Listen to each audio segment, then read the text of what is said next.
Gloire à Jésus. Gloire à Jésus. Alors, tu vas rapidement prendre ta Bible et nous allons nous exhorter cette nuit avant de te laisser aller. Prépare-toi pour notre temps de jeûne et de... Notre temps de jeûne et de prière. Ce sont des hommes qui se lèvent et qui deviennent des géants spirituels. Et que Dieu bénit au nom de Jésus. Alors le dimanche, j'avais promis terminer, donner l'autre clé qui reste, mais le Saint-Esprit me pousse à parler d'autres choses avec toi ce soir. L'autre clé, je vais la partager avec toi. Mais ce soir, je vais parler de quelque chose de très pratique et d'important également dans la vie chrétienne. C'est un verset biblique que nous connaissons, mais ce soir, je voudrais que nous réfléchissions ensemble dessus. Amen. Notre Dieu, j'aime dire que notre Dieu est bon. Et les anglophones disent que God, c'est comme il dit ça, God is good. Et puis on dit comment? Very good. C'est very good. Tous les jours, every, all the time. God is good. Tous les jours, Dieu est bon. Tout le temps, Dieu est bon. Amen. Il est bon à chaque moment. C'est le diable qui veut nous mélanger. Sinon, Dieu, il est bon. Habakkuk chapitre 3.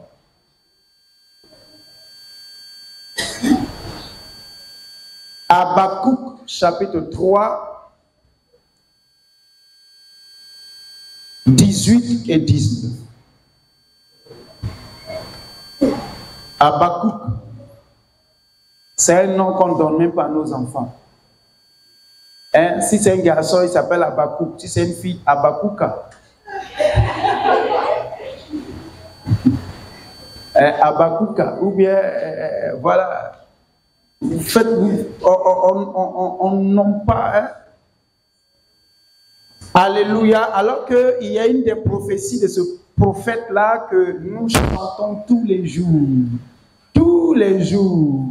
Mais peut-être qu'aujourd'hui, tu vas savoir que cette prophétie ou ce cantique vient de lui. Amen. Toutefois, je veux me réjouir en l'Éternel. Je veux me réjouir dans le Dieu de mon... L'Éternel, le Seigneur est ma force. Il rend mes pieds semblables à ceux des... Il me fait marcher sur mes lieux élevés. Au chef des chants avec instrument à cordes. Amen. Qui connaît la chanson? Il me fait marcher sur les lieux élevés. Je veux me réjouir dans le Dieu de mon salut. En Jésus mon roi, je veux me réjouir dans le Dieu de mon salut. En Jésus mon roi. Oh, quel merveilleux cantique. Amen. Quel merveilleux cantique. Ce cantique nous a bercés dans notre tendre enfance de la foi et continue encore de nous faire du bien. Amen. Alors, je voudrais que nous réfléchissions sur ce texte-là, la prophétie de Habakkuk. Je veux me réjouir en l'Éternel, je veux me réjouir dans le Dieu de mon salut. L'Éternel, le Seigneur est ma force, il rend mes pieds semblables à ceux des biches, il me fait marcher sur mes lieux élevés.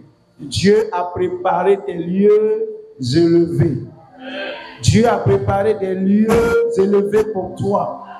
Alors, Dieu également préparera tes pieds pour que tu puisses marcher sur ces lieux élevés. Au nom de Jésus. Ne pense pas que tu es créé sans lieux élevés. Ce n'est pas vrai. C'est le diable qui te fait croire que toi, tes lieux sont des lieux de bassesse, des lieux de médiocrité, des lieux de déchéance. Mais Dieu t'a créé avec des lieux élevés. Alléluia.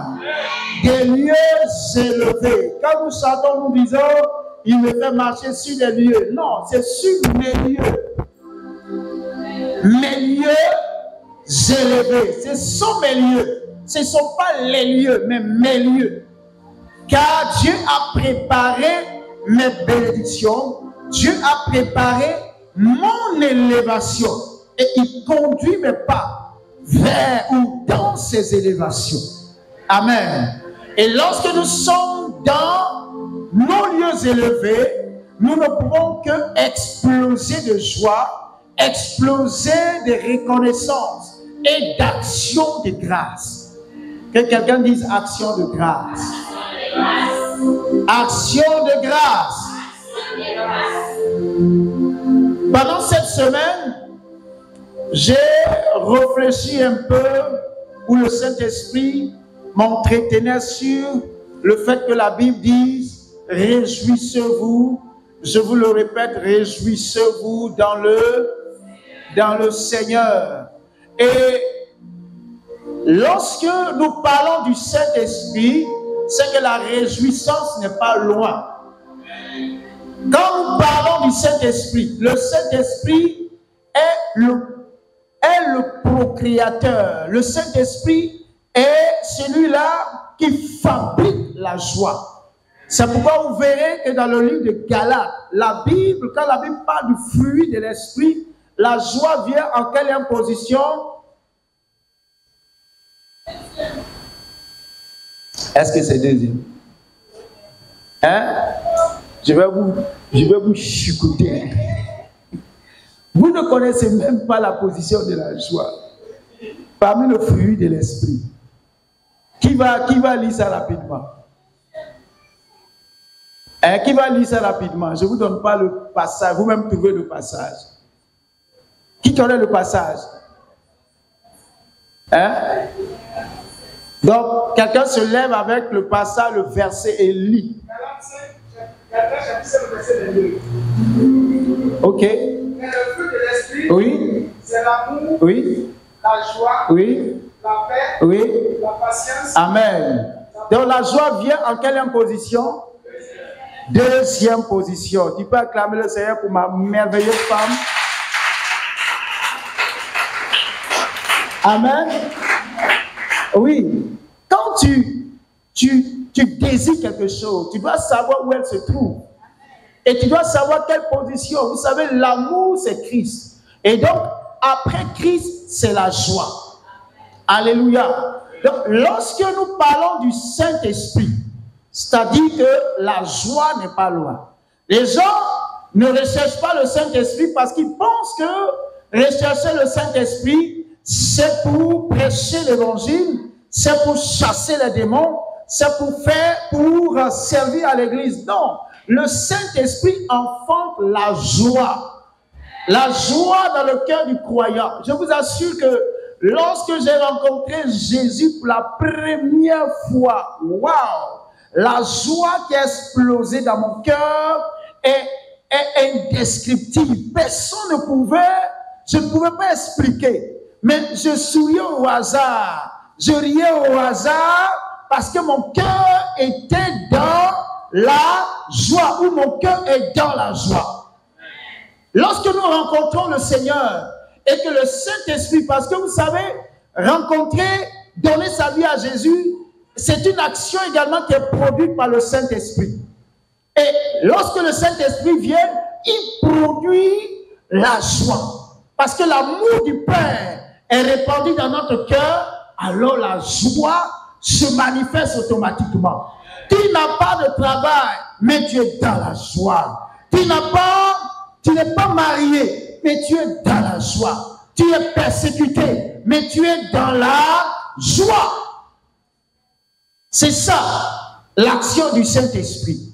Mais ce soir, je voudrais qu'on puisse regarder sous un autre angle la joie, la réjouissance dont parle la Bible. Amen. La Bible dit, réjouissez-vous. Je le répète, c'est ça. Réjouissez-vous toujours dans le, je le répète, réjouissez, Philippiens 4, le verset 4. Réjouissez-vous toujours dans le Seigneur. Je le répète, réjouissez-vous. Alors, je voudrais qu'on regarde, qu'est-ce que ce verset-là nous enseigne, la réjouissance dans le Seigneur. Vous savez que lorsque Jésus nous appelle, il nous dit que celui qui vient à lui doit être capable d'abandonner sa famille, doit être capable d'abandonner ses frères, ses sœurs, toutes ces choses. Et nous savons que ces décisions-là sont difficiles. Amen. Ces décisions sont difficiles. Donc, la vie chrétienne est souvent parsemée de choix qui vont produire la douleur dans notre vie. Il y a des choses qu'on aimait, mais le Saint-Esprit va nous demander de nous en séparer. Et souvent, nous ressentons la douleur. Et la Bible même dit que cette douleur-là, cette souffrance-là va produire en nous la vie. Donc, c'est pour nous dire que la vie dans le Seigneur n'est pas une vie qui sera de manière rectiligne et animée par la joie. Il y a des moments de douleur, parce que la Bible va nous parler de pardonner à son prochain. Quand on parle de pardon, c'est qu'il y a offense. Et qui dit offense, parle de souffrance. Est-ce que quelqu'un était déjà offensé ici? Il y en a? Quand tu es offensé, tu ne ressens pas la joie. Hein? Qui était offensé qui ressentait la joie? Ah, la douleur là. Toi-même, tu sens que ton cœur te fait mal. Qui a déjà ressenti, qui est-ce qu'on a déjà blessé et qui a ressenti une douleur dans son cœur? Jusqu'au point de penser même qu'il va mourir. Parce que le cœur là, tu ne peux même pas bien respirer. C'est la souffrance. Et souvent, dans le Seigneur, il y a des choix que nous faisons qui vont nous faire souffrir. Des gens vont se moquer de nous. Des gens vont nous humilier à cause de notre appartenance à Christ. C'est pourquoi la Bible dit que le monde va vous haïr parce que le monde n'a jamais connu Dieu. Donc, la haine sera notre portion. Le mépris sera notre portion. Mais pourquoi est-ce que la Bible dit « Réjouissez-vous dans le Seigneur ». Je vous le répète, réjouissez-vous. Il y a en premier lieu, c'est que nous devons comprendre, il y a en premier lieu cette joie que le Saint-Esprit produit en nous. Lorsque nous acceptons Jésus comme Seigneur et Sauveur personnel, cette joie nous accompagne, cette joie nous anime. Mais le second aspect dont je voudrais aborder avec vous cette nuit, c'est que lorsque nous devenons chrétiens, ce verset biblique nous dit que toutes les joies que nous devrons manifester doivent être manifestées dans le Seigneur. Réjouissez-vous dans le Seigneur, pas en dehors du Seigneur. Nous ne pouvons pas, en tant que chrétiens, en tant qu'enfants de Dieu, remplis du Saint-Esprit, remplis de la crainte de Dieu, nous réjouir en dehors du Seigneur. Ce n'est pas possible. C'est pourquoi un chrétien qui est rempli de la crainte de Dieu, rempli de la parole de Dieu, rempli de la crainte de Dieu, se réjouira toujours dans le Seigneur. Qu'est-ce que ça veut dire, se réjouir dans le Seigneur? Se réjouir dans le Seigneur, c'est une atmosphère. C'est une atmosphère, c'est un environnement. Et la réjouissance dans le Seigneur ne te permet pas de pouvoir transporter certains éléments dans tes moments d'épanouissement et de rire ou de manifestations joyeuses. Est-ce que quelqu'un me suit? Quand tu es chrétien, et par exemple, Dieu te fait grâce, tu as ton diplôme, tu as un diplôme, tu veux te réjouir, tu dois te réjouir dans le Seigneur. Et la réjouissance dans le Seigneur ne te permet pas d'aller voir ton gars parce que tu as eu un examen, tu vas aller te réjouir avec ton gars, tu vas aller forniquer. Ça, c'est pas se réjouir dans le Seigneur.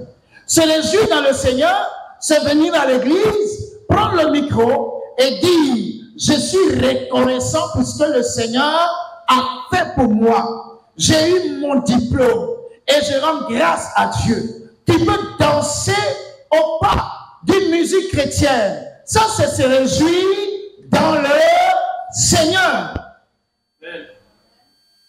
Mais tu as ton diplôme et tu invites tes amis dans un bar pour danser, pour écouter de la musique, pour boire. Ça, ce n'est pas se réjouir dans le Seigneur. Mais tu te réjouis dans un bar. Et je ne sais pas si quelqu'un comprend mon message. Parce que se réjouir dans le Seigneur, c'est se réjouir là où le Seigneur veut, c'est se réjouir comme le Seigneur le veut.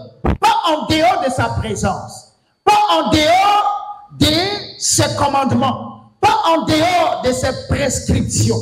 C'est ça, se réjouir dans le Seigneur. Il y a des gens qui se réjouissent dans l'alcool, des gens qui se réjouissent dans la drogue, des gens qui se réjouissent dans l'impudicité, des gens qui se réjouissent dans tout ce que vous pouvez imaginer, dans le plaisir. Mais nous nous réjouisserons et nous nous réjouissons dans le Seigneur. Quand Dieu nous bénit, Dieu t'a béni financièrement et tu veux te réjouir. Ta réjouissance doit se faire dans le Seigneur. Même si c'est une fête que tu organises à la maison, tu dois savoir, vous savez, le véritable chrétien ne peut pas organiser une fête et on va venir danser du mapuka.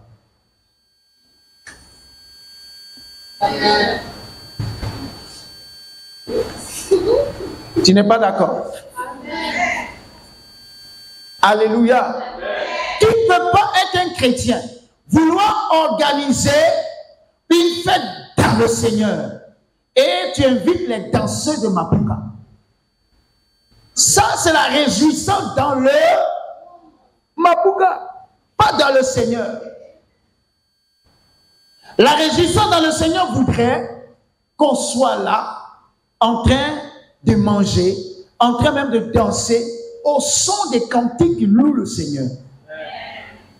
Qui louent le Seigneur, qui glorifient le Seigneur. Alléluia. C'est ça, c'est réjouir dans le Seigneur. J'ai vu des gens aller se baptiser. Quand ils sont baptisés, ils sont rentrés chez eux. Et un peu de musique. C'est chéri Coco, il faut m'embrasser. Chéri Coco, ça c'est pas se réjouir dans le Seigneur.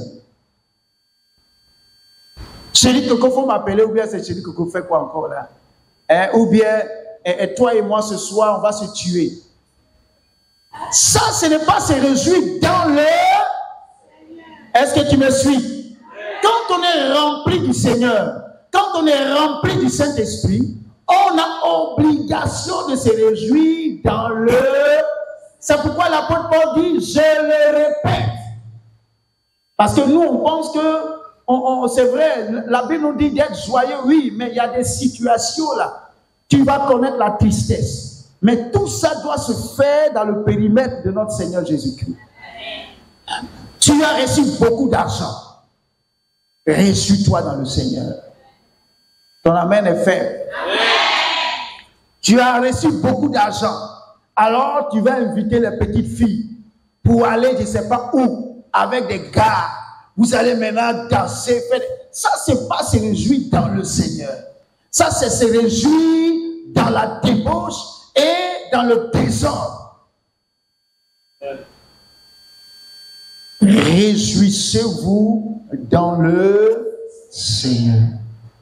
C'est pourquoi Habakkuk dit, je veux me réjouir dans le Dieu de mon salut. Je ne vais pas aller me réjouir dans la présence d'une autre divinité. Non. Regardez les occultistes. Quand ils font leur réjouissance, ils font des démonstrations de leur pratique.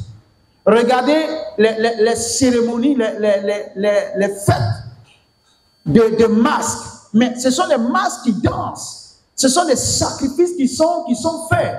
Le 15, ici au Burkina, le 15 mai est devenu une journée de coutume. Mais ce jour, on ne va pas aller invoquer le nom de Jésus là-bas.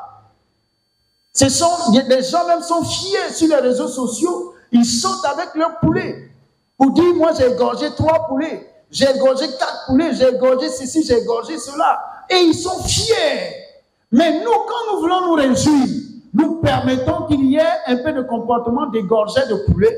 Nous permettons qu'il y ait un peu de comportement de ci ou de ça. Et souvent même, ce sont nos invités qui nous imposent la musique qu'on doit jouer. Il faut que cela cesse. Ton amen est faible. Souvent, on a des invités qui viennent chez nous. Notre maison est dans le Seigneur. Et nos visiteurs viennent. Oh, c'est quoi?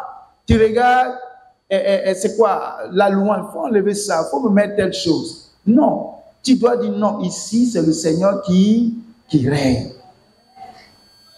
C'est Jésus qui règne, tu n'as pas d'autorité, péché. C'est Jésus qui règne. Pourtant, quand toi tu vas chez lui, tu n'as jamais demandé de te mettre une musique gospel ou bien un témoignage ou bien une prédication ou tout ce qui a un lien avec la foi. Parce que tu connais sa position. Il va te dire, ah, quitte là avec des trucs de Jésus. Mais quand il vient chez toi, parce que ta maison est dans le Seigneur, quand tu te proposes des choses, dis-lui, quitte là aussi avec tes manières d'égorger le poulet. Il faut que nous soyons à mesure de lui dire également. C'est toi qui organise ta fête, qui organise ton mariage. Un mariage chrétien.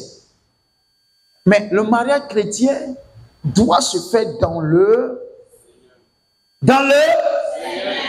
les bissap, s'ils veulent, il ne faut pas, ils vont venir.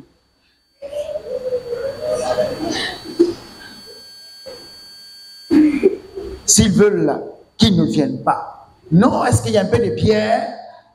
Dans le Seigneur, on ne donne pas la bière aux gens. Ton amen est faible, on dirait que tu es suspect. Tu es suspect.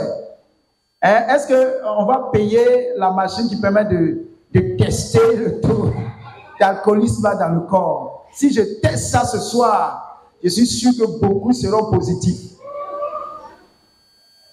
On ne donne pas la bière à quelqu'un dans le Seigneur. C'est que la Bible dit, entretenez-vous. Est-ce qu'il y a la bière dedans? Entretenez-vous. Avec quoi? Des cantines, des sorts. C'est fini? Ça veut dire que vous là-même, il y a bière dedans. Vous vous entretenez avec la bière. C'est comme vous avez oublié ce que tu as cité. Hein? Tu peux aller payer, bon, il est venu, hein, il faut aller payer son habit. Son habit, 200 francs pour envoyer. Non. Il vient, tu lui proposes de l'eau. Après l'eau, là, si tu as un jus de fruits, propose-lui ça. Ne lui donne pas du son habit. Il va sortir, il ne voit pas bien, on va le cogner. Si on le cogne et puis il meurt, là, tu participes, tu as péché comme ça. Ah oui? Si tu as déjà donné à boire à quelqu'un, puis on l'a cogné, il est mort, Dieu t'attend. Oui? Je dis oui. Et donc c'est votre travail comme ça. Vous donnez au boire aux gens, ils sortent, on les cogne, et puis vous êtes lucides. Soyons délivrés au nom de Jésus. Alléluia. Il vient chez toi, sois fier de dire, chez moi, pas d'alcool. Chez moi, pas de liqueur. Chez moi, pas de tout ce que vous voulez. Car ma maison est dans le Seigneur. Et je vais me réjouir dans le Seigneur. Nos fêtes doivent se faire dans le Seigneur. Nous ne devons pas avoir honte. C'est ce que la Bible dit. Je vous le répète, réjouissez-vous dans le Seigneur. Les chrétiens ne se réjouissent pas dans le Seigneur, mais se réjouissent en dehors du Seigneur. Se réjouissent loin du Seigneur. Quand ils finissent, maintenant ils reviennent. Oh Seigneur, j'ai péché contre toi, pardonne-moi. Non, le Seigneur te regarde comme ça. Il le petit la main, il passe que... Réjouissons-nous dans le Seigneur. Et vous savez également, il y a certains qui pensent que dans le Seigneur, on ne peut pas se réjouir. Dans le Seigneur, il y a d'abondantes réjouissance. Tu n'as pas dit Amen. Il y a de la réjouissance. Vous savez, les chrétiens sont tellement limités dans leur esprit. Dans certains pays, certains chrétiens qui ont un peu d'argent, qui ont l'argent, vous savez, il y a certains chrétiens, quand ils ont l'argent, ils se sentent coincés. Ils disent, non mais j'ai l'argent, je ne peux pas aller en boîte, je ne peux pas aller dans un maquis, je ne peux pas chercher femme. Mais à quoi sert mon argent? Tu n'es pas éclairé. Tu n'es pas éclairé. Quand tu as l'argent, il y a tellement de choses à faire. Dis à quelqu'un, il y a tellement de choses à faire. Tu n'es pas obligé d'aller en boîte pour te sentir bien. Vous savez, je n'ai jamais, moi-même, depuis que je ne savais même pas ce qu'on appelait la boîte, mais j'avais déjà peur de ça. Quelque chose qu'on appelle boîte. Et puis en plus, ce n'est pas boîte de jour, c'est boîte de... Une chose, on te dit, tu vas entrer dans une boîte. Mais c'est spirituel. C'est spirituel. Mais je vous assure que les chrétiens un peu aisés là, ont créé leur propre boîte maintenant de nuit. Et ils disent que là, non, c'est des boîtes de nuit sanctifiées. Perversion. Non, j'ai l'argent, il faut que j'ai au moins une petite à côté, mais je vais respecter ma femme, et ma femme ne saura jamais. Tu es vaincu au nom de Jésus. Ta femme a besoin de cet argent pour se réaliser. Donne-lui et donne-lui encore. Les femmes, on dirait que vous-même vous aimez la polygamie. Hein. Il y a des femmes aujourd'hui qui militent pour la polygamie parce qu'elles sont souvent assises même dans l'église, mais leurs yeux sont sur quelqu'un qui est déjà marié. Je prie que la femme de cet homme marié là t'attrape et te griffe.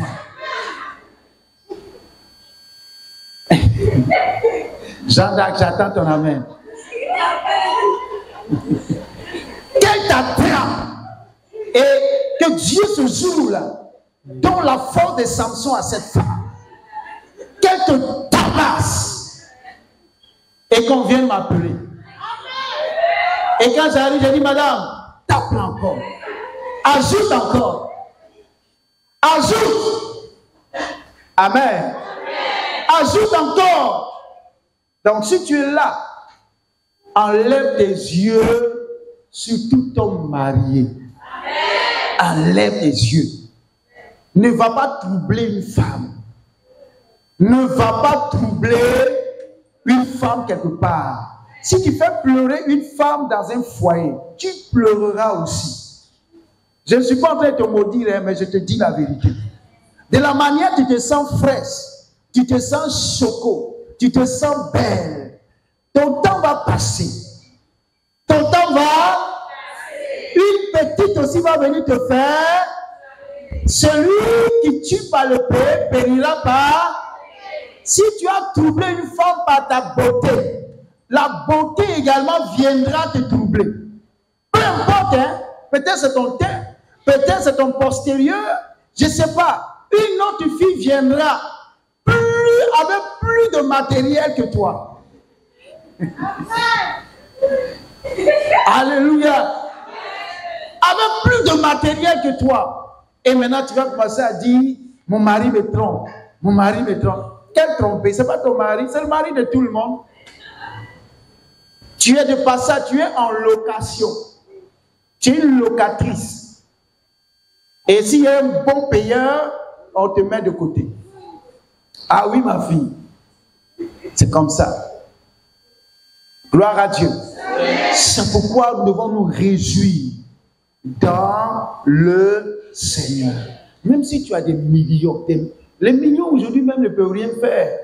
Aujourd'hui, quand tu es millionnaire, on ne dit pas que tu es riche. Les riches là, ce sont les milliardaires aujourd'hui. Vous savez, avant, quand tu avais le BPC, tu pouvais essayer des concours. Mais depuis quelque temps, est-ce que le BPC là, est-ce qu'il y a combien de concours pour le BPC maintenant? Il y a des formations même avant, je pense au niveau de la santé. Enseignement aussi, quand tu finissais, il y avait des possibilités d'intégration. BPC n'a plus de valeur. Avant, tu avais 10 millions, tu pouvais faire le malin. Même 100 millions, tu pourrais faire le malin. Mais 100 millions aujourd'hui, on ne te compte pas parmi les riches. Les riches aujourd'hui sont les milliardaires en francs CFA. Gloire à Dieu. Donc, si tu as des millions, reste tranquille. Reprends soin de ta famille. Réjouis-toi dans le Seigneur. Prends ta femme, prends tes enfants, va t'asseoir quelque part, mange avec eux, ris avec eux et rentre chez toi. Si l'argent là te gratte trop, choisis un bon pays. Va t'amener les suspects.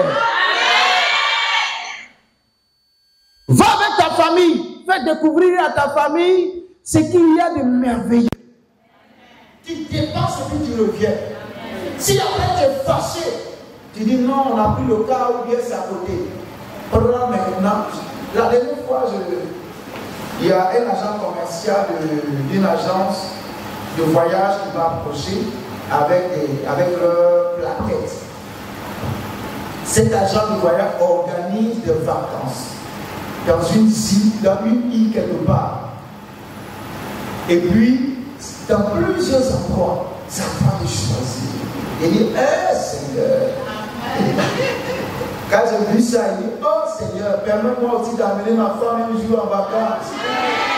Elle est assise, souvent on voit ça dans les films, la femme assise au bien, 2 billets d'avion pour les vacances. Pour les vacances, oh mon chéri, oh. Que cela aussi soit ton cas au nom de Jésus. C'est pas tous les jours les sachets noirs avec les poulets frélatés, les poulets morts qu'on a braisés, et puis tu dis non, tu n'as rien fait d'extraordinaire. Alléluia. Si tu as de l'argent, mets ta famille dans la joie. Fais voyager ta femme, fais voyager ton mari, fais voyager la famille. Découvrez le monde. La Bible dit que notre Dieu, à lui appartient les nations. Donc découvre les nations, voyage. Souvent ce sont les païens qui le font. Nous on a l'argent à côté, mais on ne sait pas ce qu'on va faire. Prends l'argent, va découvrir. Va découvrir une nation, va découvrir un pays. Ou même va investir dans un pays hors de le tien. Réjouissons-nous dans le Seigneur. Tu as un bac, réjouis-toi dans le Seigneur. Les parents, quand vous voulez arroser le succès de votre enfant, faites-le dans le Seigneur. Amen. Tu n'allez pas payer les liqueurs, les plus. Non, c'est un arrosage, mais c'est quoi? Quelle image vous donnez? Ça, c'est se réjouir en dehors du Seigneur. Et aujourd'hui, les chrétiens ne comprennent pas cela. Les chrétiens, dans leur manifestation, il y a la musique moderne. Ils vont jouer les chansons de DJ à la part, ils vont raconter du n'importe quoi, insulter les gens, mais c'est dans la fête d'un chrétien. Vous savez même qu'il y a des artistes qui disent que Dieu n'existe pas. Mais vous allez quand même jouer les chansons dans votre cérémonie. Mais c'est une malédiction. Alléluia. C'est une malédiction. C'est pourquoi nous devons apprendre à nous réjouir dans le Seigneur. Est-ce que ma joie, comment est-ce que je fais? Il faut que le Seigneur soit au centre. Le Seigneur doit être mon premier invité. Et les autres qui viennent après sont au second rang. Réjouissons-nous dans le Seigneur. Non pas dans les bars, non pas dans les maquis, non pas dans les bois de nuit, non pas dans l'alcool, mais dans le Seigneur. Est-ce que quelqu'un comprend quelque chose ce soir? Réjouissons-nous dans le Dieu de notre salut. Dans le Dieu de notre salut. Ne va pas te réjouir dans le Dieu qui veut te tuer. Le Dieu qui veut te tuer. Nous allons lire quelques textes et nous allons prier. Ésaïe 56, le verset 7. Et Ésaïe 61, le verset 10. Et nous allons prier le Seigneur. À partir d'aujourd'hui, apprends à te réjouir dans le Seigneur. Donne-moi un amen. Je les amènerai sur ma montagne sainte et je les réjouirai dans ma maison de prière. Leurs holocaustes et leurs sacrifices seront agréés sur mon autel, car ma maison sera appelée une maison de prière pour tous les peuples. Vous voyez où Dieu amène son peuple pour la réjouissance dans sa maison. Ésaïe 61, verset 10. Je me réjouirai en l'Éternel. Je me réjouirai en mon âme sera ravie d'allégresse en mon Dieu, car il m'a revêtu des vêtements du salut, il m'a couvert du manteau de la délivrance, comme le fiancé sort d'un diadème, comme la fiancée se pare de ses joyaux. Ainsi, nous devons nous réjouir. Donc, quand il y a des réjouissances qui ne sont pas faites dans le Seigneur, il faut éviter ces endroits.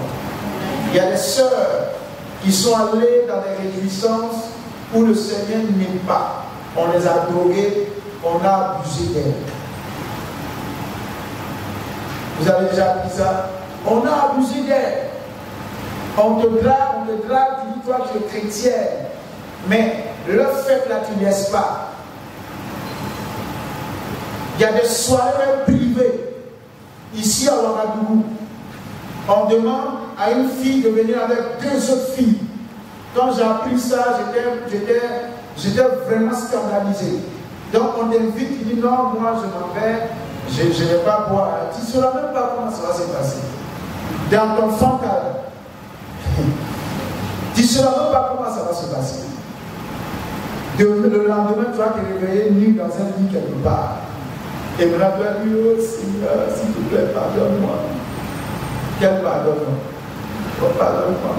Tu auras mérité ce que tu as cherché. Évitons ces endroits. Donne-moi amen. Amen. Et acclame le Seigneur.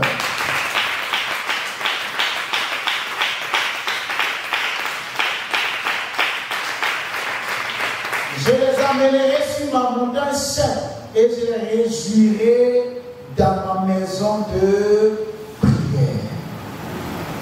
Retire cela. L'Éternel, quand il veut que tu te réjouisses, il t'envoie dans sa présence. Apprends à te réjouir dans ta présence. Et quand ton cœur est tellement content, nous on est là pour manger. Ou bien?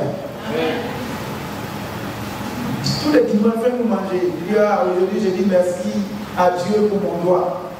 Demain, merci à Dieu pour mon œil. Merci à Dieu pour mes cheveux. Depuis qu'il prépare, nous on mange seulement. Ou bien, Juliette, nous on mange. Ne prends pas cet argent pour aller faire autre chose. Demain, je rends grâce à Dieu parce que Roger a bien filmé. Le pasteur a partagé les photos, j'ai vu, je suis content. Donc, action de grâce. Et nous, on mange, on rend grâce à Dieu. Est-ce que tu peux acclamer le Seigneur? Tiens-toi debout. Tiens-toi debout, tiens-toi debout. La présence de Dieu, le Saint-Esprit nous donne de nous réjouir dans sa présence. Tu vas alors prier le Seigneur et tu vas lui dire, Seigneur, c'est toi qui me remplis de ton esprit et qui donne à mon cœur d'être joyeux. Et en plus de cela, donne-moi des occasions de me réjouir. Et ces occasions-là, je puisse me réjouir en toi, dans ta présence, dans ta maison, dans ton sanctuaire, dans ton atmosphère, dans ton espace, par ailleurs, au nom de Jésus. Élève la voix